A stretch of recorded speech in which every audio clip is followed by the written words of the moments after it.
Good morning. Welcome again to Morning Devotion. Thank you again so much for our time together. I want us to take a look at our own hearts and what we think about Jesus today. In Luke chapter 10, verse 40, the scripture says, "But Martha was distracted by all the preparations that had to be made. She came to him and asked, 'Lord, don't you care that my sister has left me to do the work all by myself? Tell her to help me.' Lord, don't you care?"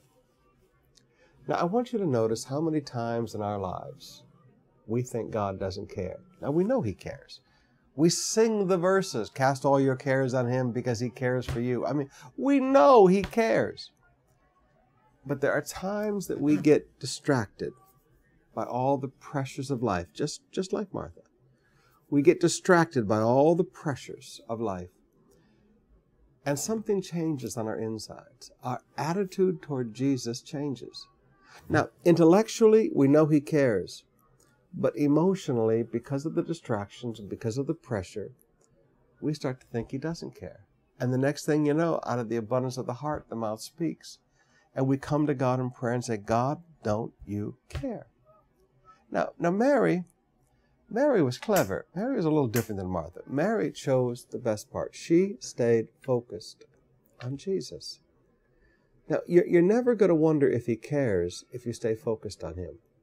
If you stay focused on all of your work and all of your pressures and all of the things that you're doing, all the things that you think you're so responsible for, and you stay focused on all these things of this world that, please forgive me, are going to pass away because this is not our home.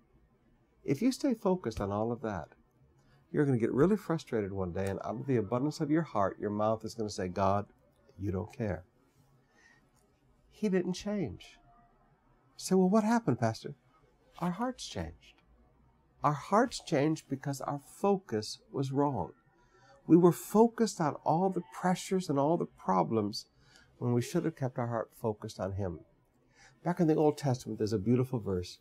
"God will keep him at perfect peace, whose mind," King James Version, "whose mind is stayed on thee." If you will keep your mind focused on God, number one, you'll always know He cares. And number two, your heart will be at peace.